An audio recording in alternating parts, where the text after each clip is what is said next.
Alright, what is good, ladies and gentlemen? It is the Mass Ranker back again with another ranking, and tonight we are doing a ranking for all of the Dr. Seuss movies. That's right, at this point, we have reviewed every single Dr. Seuss movie that has been released up until this point, all the full-length theatrical films. I know that there's stuff like The Grinch That Stole Christmas, like the 30-minute short film, which, and like the Sneetches and stuff. I don't know, we're not like reviewing that stuff, and we're just doing the theatrical, like, full length movie. Those are the films that we're ranking here. So that's what we're doing. It's going to be a pretty short ranking because there's only 5 at the moment. There's going to be another one actually this year. They're going to be releasing the animated Cat in the Hat film at the end of the year, I'm pretty sure. So then we will update this tier list when that happens. And we are just going to get into this, starting off with Horton Hears a Who, which I would give A tier. I would say that this is an A tier film. I think that this film was enjoyable. It had interesting setting. I like the plot of Horton needing to get a safe space for the Who's. By the way, in like all the films, it's like all you have in both The Grinch and Horton Hears a Who. They do call like both the Who's are in both films. It's like the tiny people that live in like their the small like a world that's like different from the outside world, I guess. So but for some reason they use Who's in both cases. So, but yeah, in Horton Hears a Who, the plot is like obviously Horton. All these like if you want more details, check out my reviews for them. But I'll just give explanations for why I like the films as usual. So, Horton, he needs to get the Who's back to a safe space in order for them not to get destroyed, and I think that the film is entertaining. It's fun. It's got some good drama, honestly, some really good drama.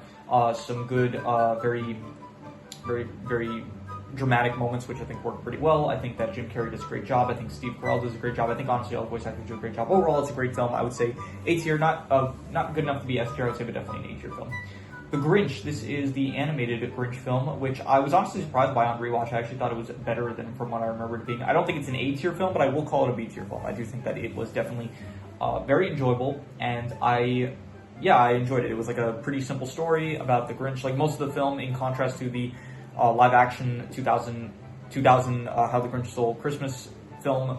This film, in contrast to this film here, this film is more so focused on the Grinch actually planning for the Christmas heist compared to the next film, which I'll talk about in a second. But this film, I do think it is probably better than the original. I do kind of enjoy it more. I like the more straightforward story, as well as probably the biggest plus about this film is just visually, it looks absolutely beautiful. I think that the illumination art style shines the most in this film here. It looks absolutely incredible with all of the snow, the mountainsides, the actual town of Whoville during Christmas time. I think that visually, this is probably the best film on this list, and honestly one of the best like visually looking films that I think I have seen in a while, I would say. And at the very least in Illumination's catalog, this is probably my favorite most visually appealing film, I would say. So definitely that is its strong suit. The story itself is still like pretty basic and stuff, so not really anything higher than a B tier, but definitely B tier, a high B tier I would give it probably. So yeah.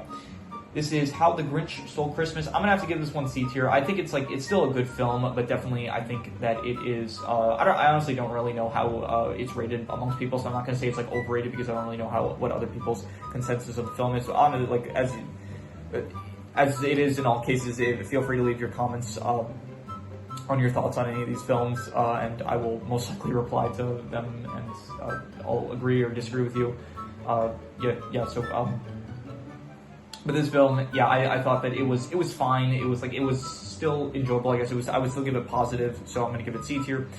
I think the best thing about this is just Jim Carrey's performance. I think that Jim Carrey, I actually, while like collecting all the pictures and stuff for this tier list and also the next one I'm gonna do I'm gonna do a Dr. Seuss character ranking, so that is gonna be the next video that is gonna come out. So look forward to that.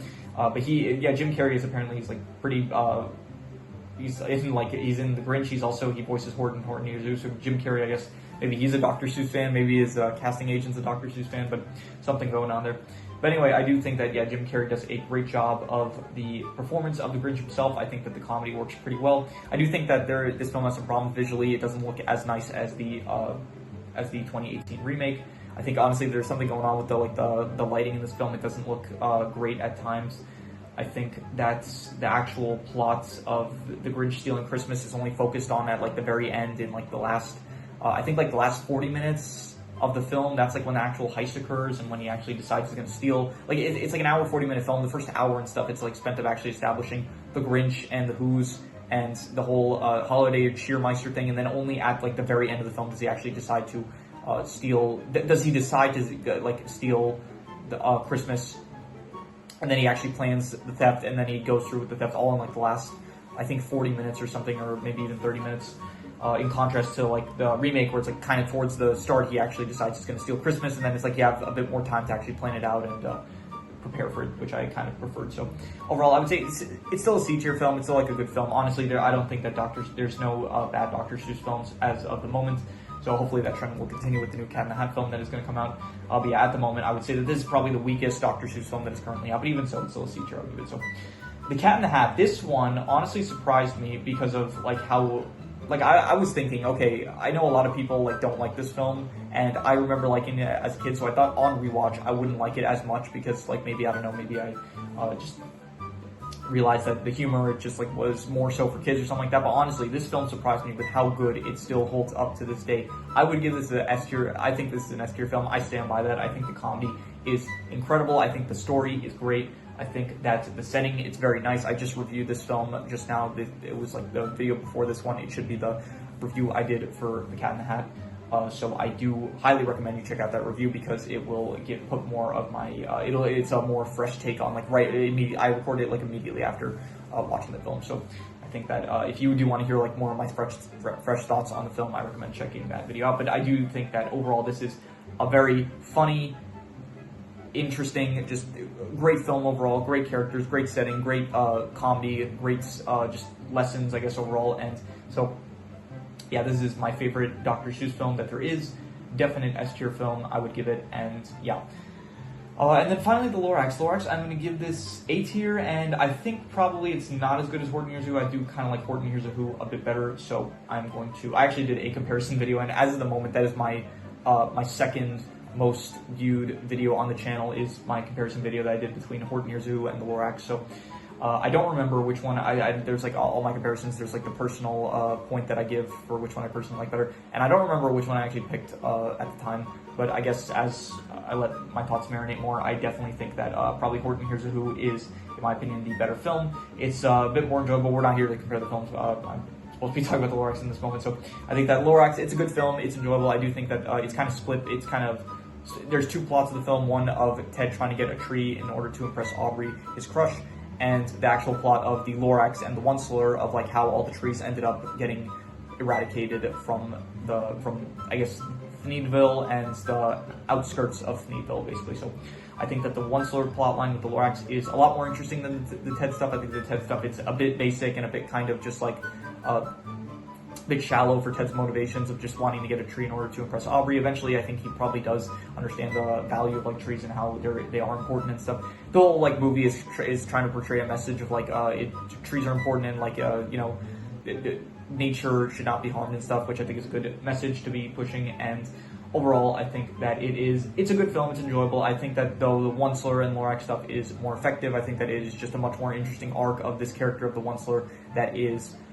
He like claims at the start, it's like, he's not trying to harm anyone, he's just trying to like be successful, but then overall after like he gets the taste of success, he is starting to like compromise on his morals until eventually his greed consumes him and causes him to get rid of all of the truffula trees. I think that's what they were called. So overall, I think it is it's a good film that has a very good story of like the backstory of the Onceler, and then the actual stuff with Ted. It's not as good. It's still good. I would say like it's not bad, but it is not as good as the Onceler stuff. So overall, I would say it's A tier. Not as good as Horton Hears a Who, but definitely I would still say A tier. So yeah, that is my ranking of all of the Dr. Seuss films. And so yeah, if you have any recommendations, any shows, movies, video game stories, anime, web series, anything that you want me to review or rank or compare rankings, it does not have to be media related. It could be anything. Leave it in the comments and I will maybe possibly check it out. With that said, that is pretty much all there is to it. So let's leave it at that.